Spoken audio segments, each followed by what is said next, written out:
Venlo Airfield, Netherlands, February 18, 1945, 06:47 hours. Captain Thomas Kirkland of the 416th Bomb Group's 670th Bombardment Squadron pushed the throttles forward on his A-20G Havoc, watching the altimeter steady at exactly 187 feet as the Dutch countryside blurred beneath him at 285 miles per hour. In the bombardier's compartment, Lieutenant Raymond Foster's fingers hovered over the Parafrag release mechanism, counting down the seconds to the target that German Luftwaffe personnel believed was safely beyond the reach of conventional bombing tactics. Before we jump back in, tell us where you're tuning in from, and if this story touches you, make sure you're subscribed, because tomorrow I've saved something extra special for you. The 6 M1A1 parachute fragmentation bombs nestled in the Havoc's belly represented 18 months of tactical innovation. Each 23-pound bomb equipped with a small parachute designed to deploy instantly upon release, allowing the attacking aircraft to escape the blast radius while the delayed action fuse gave the weapon time to reach the ground before detonation. What made this morning's mission revolutionary wasn't just the weapon itself, but the altitude from which Kirkland intended to deliver it, skimming so low that German radar operators would mistake his formation for ground clutter, arriving over the target before anti-aircraft crews could traverse their guns downward to engage aircraft flying below the minimum elevation their weapons were designed to counter. The tactical problem that led to this moment had frustrated Allied air commanders for months. German airfields, protected by increasingly sophisticated flak batteries and early warning systems, had become nearly impervious to conventional high-altitude bombing. Formations of B-17s and B-24s attempting to crater runways from 20,000 feet achieved hit rates below 12%, and even successful strikes could be repaired within hours by German engineering units equipped with prefabricated steel matting and rapid response construction equipment. Medium-altitude attacks by B-25s and B-26s fared little better, with German 88mm and 105mm anti-aircraft guns creating lethal boxes of exploding steel that shredded attacking formations. The mathematics were brutally simple. To effectively neutralize an airfield, bombers needed to destroy not just the runway surface, but also parked aircraft, fuel storage, ammunition dumps, and maintenance facilities scattered across the field. High-altitude bombing lacked the precision for such work, while medium-altitude attacks gave defenders too much time to react and inflicted unacceptable casualties on attacking forces. The answer, as it turned out, involved flying so low that German gunners would have barely enough time to register the attack before American aircraft were already racing away toward friendly lines. The Douglas A-20 Havoc had entered service in 1941 as a light bomber and night fighter, but by 1944, tactical Air Force commanders were discovering that its combination of speed, maneuverability, and twin-engine reliability made it ideal for missions that required pilots to operate in the treacherous altitude band between treetop level and 500 feet. The G-model variant that Kirkland flew that morning featured 6 forward-firing .50 caliber machine guns in the nose, capable of suppressing ground fire during the attack run, plus defensive armament that included twin .50 caliber guns in a dorsal turret operated by Staff Sergeant Michael Brennan, whose job was to discourage any pursuing fighters during the escape phase. The aircraft's maximum speed of 317 miles per hour at sea level gave it a crucial advantage over German fighters attempting to intercept at low altitude, where thicker air and ground effect turbulence reduced the performance advantage that Messerschmitt 109s and Focke-Wulf 190s enjoyed at higher altitudes. Most importantly, the Havoc's sturdy construction and redundant systems meant it could absorb significant battle damage and still bring its crew home, a characteristic that became increasingly valuable as missions pushed deeper into German-controlled territory. The Parafrag bomb itself represented an elegant solution to a complex problem. Traditional fragmentation bombs released from low altitude would detonate too close to the releasing aircraft, with blast effects and shrapnel potentially downing the very plane that dropped them. The solution involved attaching a small parachute that deployed immediately upon release, slowing the bomb's forward velocity while the aircraft continued at full speed, creating separation between weapon and aircraft. A delayed action fuse triggered detonation either at ground level or a few feet above it, depending on the model, sending hundreds of jagged steel fragments in all directions with sufficient velocity to penetrate aircraft fuselages, puncture fuel tanks, shred tires, and kill or wound exposed personnel. The psychological effect proved equally important. Unlike high-altitude bombing, where defenders could take cover in shelters during the minutes between alarm and impact, parafrag attacks arrived with virtually no warning. The first indication that German airfield personnel had of an incoming raid was often the sound of American engines at maximum power, followed seconds later by the distinctive crack of deploying parachutes and the devastating explosions as dozens of bombs detonated across the field in a carefully orchestrated pattern of destruction. Kirkland's formation that morning consisted of 12 A-20G Havocs flying in 3 flights of 4 aircraft each, with each plane carrying 6 parafrags for a total payload of 72 bombs about to be delivered onto Venlo Airfield in less than 30 seconds. The German facility housed approximately 40 Messerschmitt 109 fighters of Jagdgeschwader 27 recently relocated from the collapsing Eastern Front, along with fuel storage for 50,000 gallons of aviation gasoline, ammunition bunkers containing thousands of rounds of 20mm and 30mm cannon shells, and maintenance facilities currently servicing aircraft damaged in recent combat operations. German intelligence had assured the Luftwaffe commander, Major Heinrich Wolf, that his airfield was positioned beyond the effective range of Allied tactical bombers, operating from bases in liberated France and Belgium. Wolf's anti-aircraft defenses reflected this confidence, with most heavy flak batteries positioned to engage aircraft at altitudes above 3,000 feet and only a handful of 20mm automatic cannons covering the low-altitude approach corridors that conventional military wisdom suggested were too dangerous for attacking aircraft to exploit. The flight path that brought Kirkland's formation to Venlo had been plotted with meticulous attention to terrain masking and German radar coverage. Taking off from their base at Melsbrock, Belgium at 0612 hours, the 12 Havocs had flown northeast at less than 300 feet, using the rolling hills and forests of the Dutch countryside to shield them from German radar stations. Navigation fell to Lieutenant James Morrison in the lead aircraft, who had memorized every landmark, power line, and church steeple along the route during 3 days of intensive mission planning. The formation crossed into German-controlled territory at 0634 near the town of Roermond, throttling back slightly to reduce engine noise that might alert German observers. Then turned due east for the final approach to Venlo. At 0645 hours, Morrison spotted the distinctive bend in the Meuse River that marked the initial point for the bombing run, and the formation began its acceleration to attack speed, pilots pushing throttles to maximum continuous power as they dropped even lower, racing across fields where surprised Dutch farmers looked up to see aircraft passing so close they could make out individual crew members in the cockpits. German radar operators at Venlo detected something at 0646 hours, but the intermittent contact appearing and disappearing on their screens seemed more consistent with equipment malfunction than an actual threat. By the time the duty officer decided to sound the alert, Kirkland's formation was already crossing the airfield perimeter at 285 miles per hour, with barely enough time for German anti-aircraft crews to swing their weapons toward the approaching threat.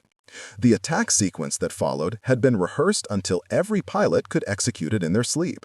Kirkland's flight of 4 aircraft targeted the northern dispersal area where a dozen Messerschmitt 109s sat parked in neat rows, their morning maintenance crews just beginning daily inspections. Preparing and narrating this story took us a lot of time, so if you are enjoying it, subscribe to our channel. It means a lot to us. Now, back to the story. The second flight, led by Captain Robert Hayes, aimed for the fuel storage area on the eastern side of the field. The third flight, under Captain Donald Pierce, would focus on the maintenance hangars and ammunition storage facilities clustered near the southern boundary.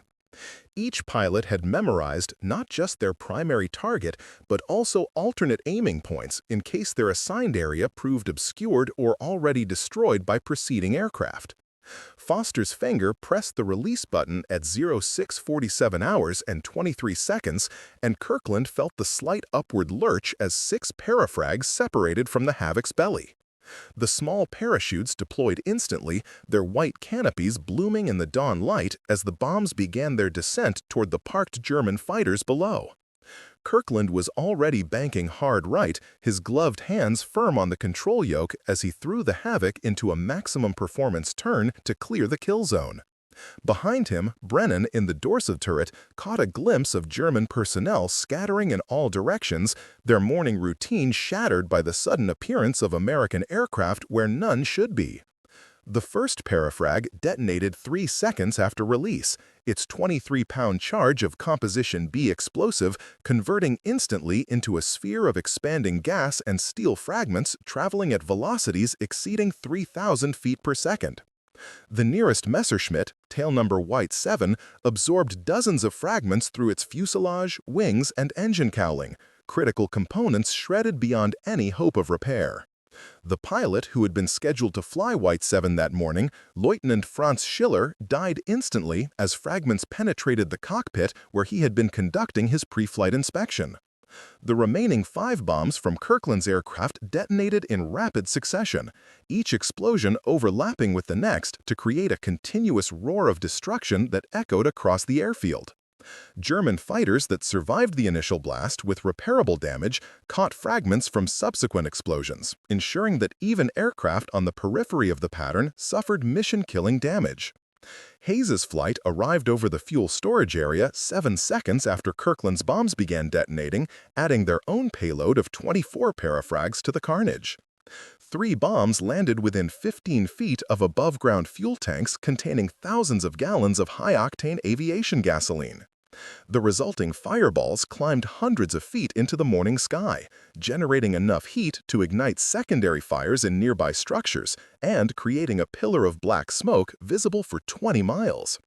Pierce's flight completed the attack pattern, their bombs walking through the maintenance hangars with devastating precision, collapsing roofs, destroying machine tools, and detonating ammunition stockpiles that added their own spectacular contributions to the destruction. The entire attack, from first bomb release to last aircraft clearing the target area, consumed just 47 seconds.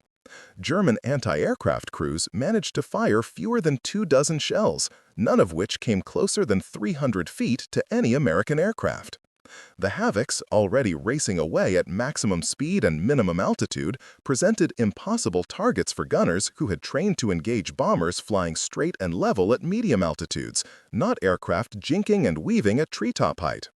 By 0650 hours, Kirkland's formation was 15 miles west of Venlo, climbing gradually as they approached friendly territory, with all 12 aircraft intact and reporting no significant battle damage.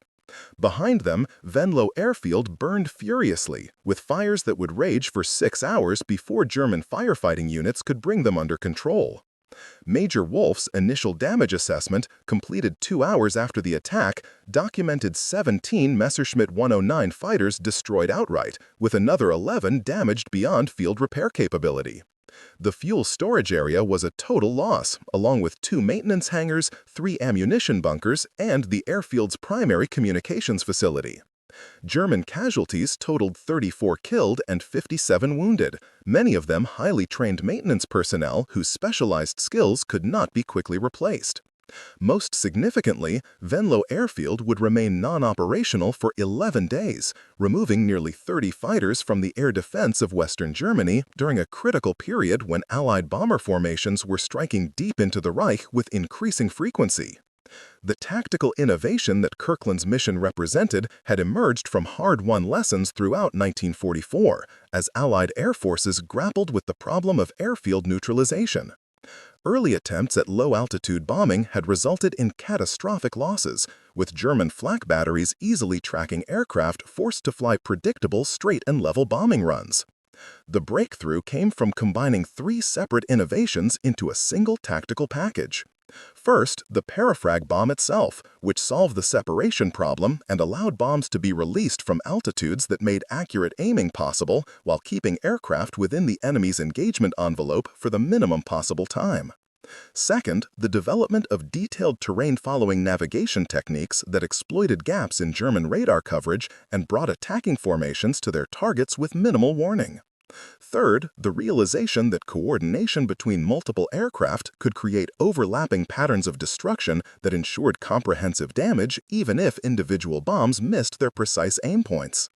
Lieutenant Colonel Marcus Webb, commanding officer of the 416th Bomb Group, had been advocating for parafrag tactics since October 1944, when his pilots had experimented with the weapons during training missions over English bombing ranges. Webb, a veteran of the North Africa and Italian campaigns, understood that the air war over Germany had evolved beyond the capabilities of conventional medium-altitude bombing tactics. German fighters, though increasingly scarce due to fuel shortages and pilot attrition, remained lethal when they could achieve favorable intercept positions. German flak defenses, concentrated around vital installations, created zones of destruction that even the most courageous crews hesitated to enter. The solution, Webb argued, involved accepting higher risk during the brief moments of the actual attack in exchange for dramatically reduced exposure during approach and departure phases. His superiors at 9th Air Force Headquarters remained skeptical until Webb arranged a demonstration mission against a simulated target in friendly territory, with observers positioned to document both the attack profile and results. The demonstration, conducted in early January 1945, convinced even the most conservative commanders that parafrag attacks represented a genuine revolution in tactical bombing, and orders went out to equip medium bomb groups throughout the theater with the weapons and begin intensive training in the specialized techniques required for their employment. The training regimen that prepared crews for parafrag missions proved far more demanding than conventional bombing operations. Pilots had to master terrain-following flight at altitudes where a moment's inattention could result in controlled flight into terrain, while simultaneously maintaining formation discipline and preparing for the violent maneuvering required during the attack itself. Bombardiers learned to identify targets during the brief window when they became visible during low-altitude approaches, then execute split-second release decisions that accounted for aircraft speed, wind conditions, and the complex ballistics of parachute-retarded weapons. Gunners trained to suppress ground fire during the attack run, their forward-firing weapons adding to the chaos and confusion that characterized successful missions.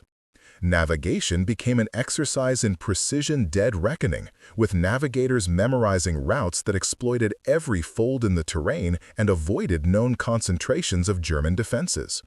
The success at Venlo established a template that would be repeated across Western Europe throughout February and March 1945, as American tactical air commanders recognized they possessed a weapon system capable of neutralizing German airfields with unprecedented efficiency and minimal losses. Captain Kirkland's squadron flew 7 more parafrag missions before the end of February, each one targeting airfields that German planners had considered secure from low-altitude attack. The cumulative effect proved devastating not just in terms of destroyed aircraft and facilities, but in the psychological impact on Luftwaffe personnel, who discovered that nowhere was safe from American attack. That defenses optimized for high-altitude threats provided no protection against aircraft arriving at speeds and altitudes that gave defenders virtually no time to react. Oberst Dietrich Hoffmann of Luftwaffe operations staff in Berlin received the first reports of parafrag attacks with disbelief that gradually transformed into alarm as the pattern became clear. Writing to his superiors on February 24th, Hoffmann noted that American tactics had fundamentally invalidated German airfield defense doctrine, with attacks arriving below the engagement envelope of heavy flak batteries and too fast for light automatic weapons to track effectively. His analysis identified the core problem facing German defenses. Traditional anti-aircraft doctrine assumed attackers would approach at altitudes above 1,000 feet, providing sufficient time for radar detection, fighter scrambles, and coordinated flak responses. The American parafrag attacks compressed this decision cycle to mere seconds, exploiting the fundamental limitation that human reaction time could not match the speed of aircraft traveling at nearly 300 miles per hour at altitudes measured in dozens rather than thousands of feet. Hoffman recommended immediate deployment of additional light flak batteries around all operational airfields, but acknowledged that even saturating defensive positions with 20mm and 37mm guns would provide only marginal improvement against attackers who spent less than a minute within range of the defenses. The Luftwaffe's attempts to counter Parafrag tactics revealed the desperation of an air force that had lost both material and tactical superiority. At Rhine Airfield on March 3, German defenders had deployed an additional 12 20mm flak positions based on intelligence suggesting an American attack was imminent. When Captain Robert Hayes led a formation of 16 A-20Gs against the field at 0712 hours, the increased defensive firepower managed to hit 2 attacking aircraft, forcing both to make emergency landings in friendly territory with battle damage. Yet this marginal success came at a cost that German forces could no longer sustain. The attack destroyed 19 Focke-Wulf 190 fighters that represented weeks of production from factories already struggling under constant bombardment, killed 41 Luftwaffe personnel including 6 pilots with combat experience that took years to develop, and left the airfield unusable for 9 days. The mathematics remained brutally unfavorable for German defenders. Even when their defenses performed optimally, they traded catastrophic losses for minor damage to attacking forces that could absorb such casualties and return with even larger formations days later. Japanese military observers stationed in Germany paid close attention to American Parafrag tactics, recognizing immediate implications for the defense of the home islands. Colonel Takeshi Nakamura, air operations specialist with the Imperial Japanese Army, witnessed the aftermath of an attack on Gütersloh Airfield on March 8 and immediately filed a classified report to Tokyo. Nakamura's assessment painted a grim picture of Japanese vulnerability to similar attacks. American forces approaching Japanese airfields would face defenders armed primarily with rifle-caliber weapons and light machine guns, inadequate against aircraft capable of delivering devastating payloads before ground forces could even identify the threat. Nakamura noted that Japanese airfield construction emphasized dispersal and camouflage rather than hardened facilities, meaning Parafrag attacks would prove even more effective against Japanese targets than they had against German installations. His recommendation for immediate construction of bomb-proof shelters and massive expansion of automatic weapons coverage went unimpeded due to Japan's collapsing industrial capacity, leaving Japanese airfields vulnerable to tactics that had already proven devastatingly effective in Europe. The technological ecosystem supporting Parafrag operations extended well beyond the bombs themselves, encompassing navigation aids, target intelligence, and mission planning procedures that together created a system optimized for rapid deployment against emerging targets. Photo reconnaissance aircraft, often flying at altitudes above 30,000 feet to avoid German defenses, provided detailed imagery of potential targets that intelligence analysts studied to identify fuel storage areas, ammunition dumps, and aircraft dispersal patterns. These target folders, updated continuously as new imagery arrived, gave mission planners the information needed to assign specific aim points to individual aircraft and ensure that bomb patterns would achieve maximum destruction. Weather forecasters provided crucial input on visibility conditions, wind speeds, and cloud coverage that could affect low-altitude navigation and target acquisition. Maintenance crews worked through the night to ensure every aircraft launched with full operational capability, understanding that mechanical failures during low-altitude missions often proved fatal when pilots had no altitude available for emergency procedures.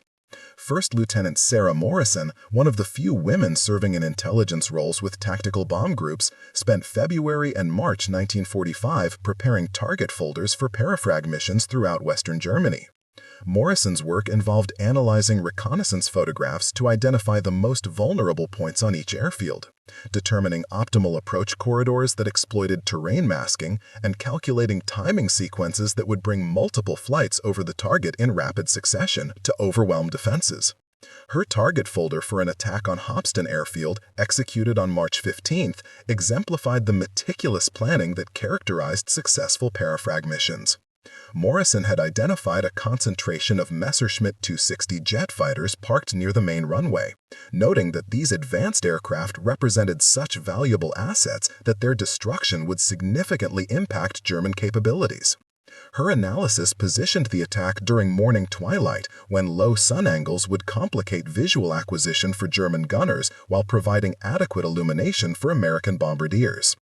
The mission proceeded exactly as Morrison planned, with 12 A-20Gs delivering 72 Parafrags that destroyed 8 Me-260s along with support facilities, a single morning's work that eliminated jet fighters that had cost thousands of engineering hours and irreplaceable specialized materials to produce. Soviet military observers present at Allied headquarters as part of the Wartime Cooperation Agreement studied American parafrag tactics with intense interest bordering on envy. Major General Alexei Novikov, assigned to liaison duties with 9th Air Force, attended mission briefings and debriefings throughout March, carefully noting every detail of American procedures. Novikov's reports to Moscow emphasized not just the weapons themselves, but the entire operational system that made their employment possible. Soviet forces had attempted low-altitude bombing throughout the war with mixed results, suffering heavy losses when inadequate intelligence or poor coordination exposed attacking aircraft to concentrated defenses. The American system, Novikov noted, integrated reconnaissance, intelligence analysis, specialized weapons, intensive training, and meticulous mission planning into a package that achieved results Soviet forces could not match. His recommendations for immediate adoption of similar tactics in Soviet air operations went largely unimplemented due to the Soviet Union's focus on ground attack operations using heavily armored Il-2 Stormoviks rather than the fast, maneuverable light bombers that proved ideal for parafrag delivery. The expansion of parafrag operations beyond the 416th Bomb Group demonstrated the scalability of successful tactical innovations when supported by adequate resources and command emphasis. By mid-March 1945, 6 different bomb groups within 9th Air Force had converted to parafrag tactics, with crews completing accelerated training programs before deploying against German airfields from the Rhine River to Berlin. The 409th Bomb Group, flying A-26 Invaders capable of even higher speeds than the A-20, achieved particularly impressive results against airfields in eastern Germany, where longer approach distances required the superior range of the newer aircraft. Captain James Thornton of the 409th led a formation against Cottbus Airfield on March 22, penetrating nearly 200 miles into German-controlled territory to destroy a concentration of training aircraft that represented the last vestiges of Luftwaffe pilot instruction programs. Thornton's after-action report noted the complete absence of effective opposition, with German defenses seemingly paralyzed by the speed and unexpectedness of the attack. The psychological warfare value of parafrag operations extended beyond simple destruction of assets, creating an atmosphere of vulnerability and inevitability that corroded German morale at precisely the moment when Allied ground forces were breaking through defensive lines along the Rhine. Luftwaffe ground crews, many of them teenagers conscripted from Hitler Youth organizations with minimal training, experienced the terror of watching American aircraft appear without warning to shower their positions with fragmentation bombs before vanishing as quickly as they arrived. Unlike high-altitude bombing, which at least provided time to seek shelter, parafrag attacks offered no chance for protection, no opportunity for defensive action, only sudden violence followed by silence broken only by the screams of wounded and the crackle of flames consuming destroyed aircraft. German military psychiatrists documented increasing cases of combat fatigue among airfield personnel, with symptoms including hypervigilance, inability to sleep, and psychosomatic illness, conditions that further degraded the Luftwaffe's already deteriorating operational capability. British forces, observing American parafrag successes, requested immediate transfer of both weapons and tactical expertise to Royal Air Force units operating over northern Germany and occupied Holland. Air Marshal Sir Arthur Conyngham, commanding RAF 2nd Tactical Air Force, visited American bomb groups in late March to observe parafrag operations firsthand and returned convinced that British forces needed to adopt similar tactics immediately. The subsequent transfer of both equipment and experienced American instructors to RAF squadrons represented the kind of Allied cooperation that multiplied combat effectiveness, allowing proven innovations to spread rapidly across forces that might otherwise have duplicated effort developing parallel capabilities.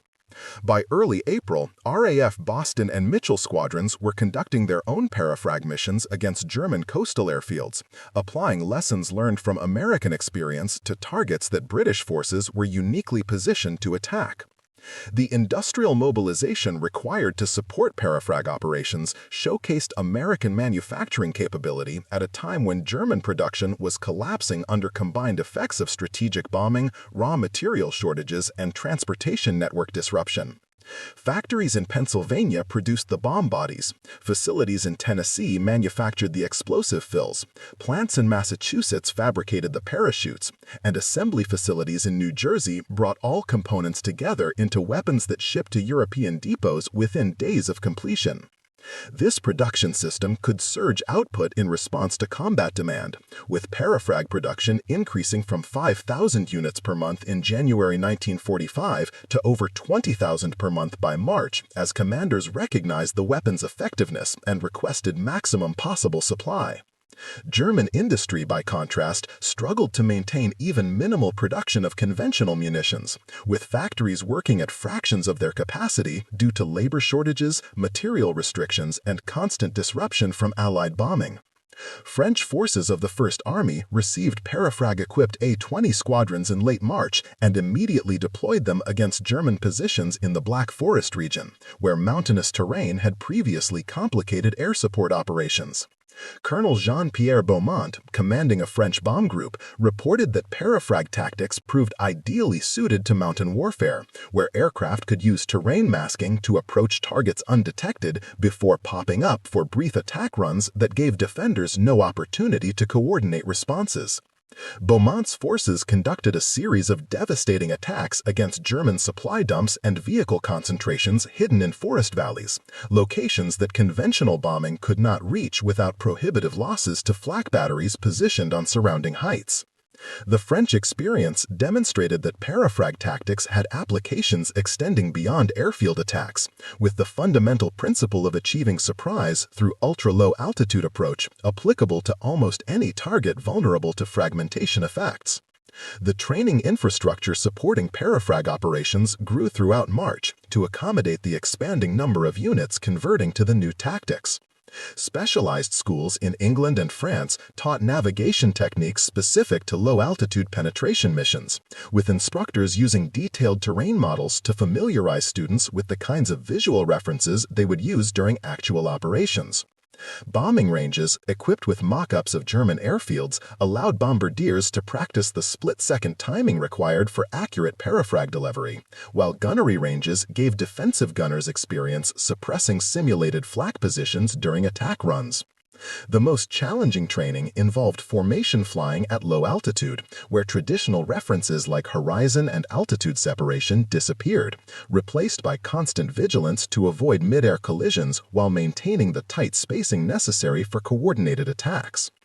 Training accidents occurred with distressing frequency as crews pushed the limits of low-altitude operations, but commanders accepted these losses as necessary to develop the proficiency required for survival in the unforgiving environment where Parafrag missions were executed. Canadian aircrews serving with RAF squadrons adopted Parafrag tactics with particular enthusiasm, having experienced frustration with conventional bombing throughout their service. Flight Lieutenant William MacDonald of 418th Squadron described Parafrag attacks as the most satisfying missions he had flown in 3 years of combat, noting the immediate visible results and minimal casualties compared to the grinding attrition of medium-altitude operations. MacDonald's squadron conducted 23 Parafrag missions during March and April 1945, losing only 2 aircraft while destroying an estimated 87 German aircraft on the ground and rendering 6 airfields temporarily unusable. His diary entries from this period reflect the growing confidence of Allied aircrews, who recognized they possessed tactical advantages that German forces could not counter, advantages that translated directly into mission success and crew survival. The German response to Parafrag attacks evolved from initial shock through attempted tactical adaptation to final resignation, as the cumulative weight of Allied air superiority crushed any hope of effective countermeasures.